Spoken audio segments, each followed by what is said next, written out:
Ég ætla að sýna ykkur aðeins hvernig maður getur stikað samsetta ferla. Ég ætla að sýna ykkur þetta bara á mjög einföldu dæmi af því að hugmyndin yfirfærist á hvaða stikanir sem er. Og segjum að við séum bara með 2 línustykki. Við ætlum að fara frá 0,0 í segjum 1,2 eftir beinni línu. Svona. Og svo ætlum við að fara þaðan frá 1,2 sem sagt í punktinn 3,-1. Þannig að 2, 3, -1 sem það sé hér. Svona. Hvernig myndi stika þennan feril sem fer hérðan, byrjar hér, fer hingað upp eftir línunni hingað og fer svo hérna niður í 3,-1.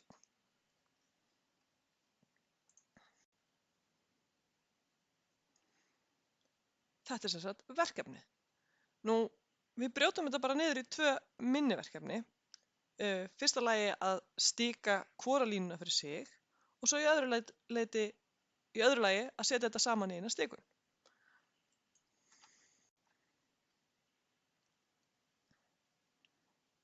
Nú, stikum fyrst línuna frá 0,0 til 1,2, segjum að það sé R1.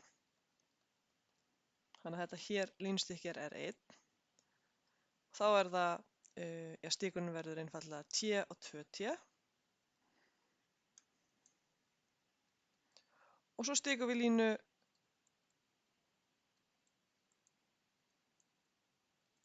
frá 1,2 til 3,-1 og þá er það R2T.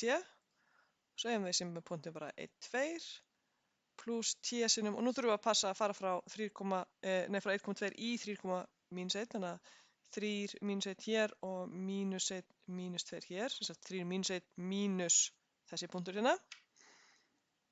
Þannig að 1, 2 pluss 2 mínus 3T. Eða bara í einum vegri 1 pluss 2T og 2 mínus 3T. Og sjá, færum við þetta hérna upp svo við getum skoða þetta betur. Ok, nú glemdi ég einu, það er að taka fram á hvaða bili T er. T hérna er á bilinu 0 til 1 og T hér er á bilinu 0 til 1. Ég er að nota formúluna fyrir stikun línu frá x til y.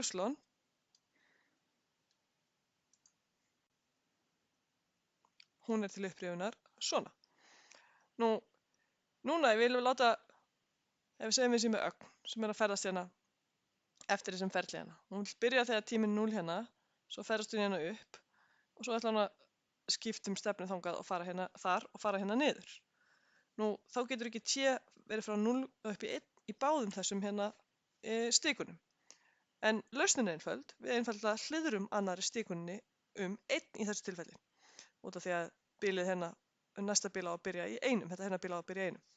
Þannig að ég fer alveg eftir sama ferli. Hérna í þessari hér stikun, ef ég vil læt R2 vera frá T eftir 1 upp í 2, en ég hliðra bara T-inu hér, T-1. Þá þegar ég set 1 inn í þessa hérna formúlu, þá fæ ég akkurat R af 0. Og þegar ég set 2 inn í þessa formúlu, þá fæ ég akkurat R af 1. Þannig að það er alveg eins og að setja 0 upp í 1 inn í þessa hérna formúlu. Ok. Svo vil ég passa að 1 sé ekki í báðum stikunum mínum, þannig ég læta bara vera í annari hvori af þessum hérna. En pröfum að skrifa þetta upp sem eina stikun. R af T er þá annars vegar R1 af T þegar T er á bilinu 0 til 1 og hins vegar R2 af T mínus 1 þegar T er á bilinu 1 til 2. Og nú er þetta einfaldur ferill, hann er ekki lokaður vegna þess að hann byrjar ekki á sama stað og hann endar, en hann er einfaldur vegna þess að fyrir hvert T er bara 1 gildi, 1 punktur í planinu. Þannig að núna þegar T vex, þá látum við T þegar upp í 0 upp í 1 vera í þessari hérna formúlu sem stendur hér. Og þegar T er á bilinu 1 til 2, þá notum við þessa hérna formúlu sem stendur hér óhliðruð. Og þetta getum við gert þá þegar við erum búin að, þetta er sérst strategían, stikar hvert fyrir sig og svo setur við það saman bara með að hliðra T-án. Hljómar einfalt og er það líka.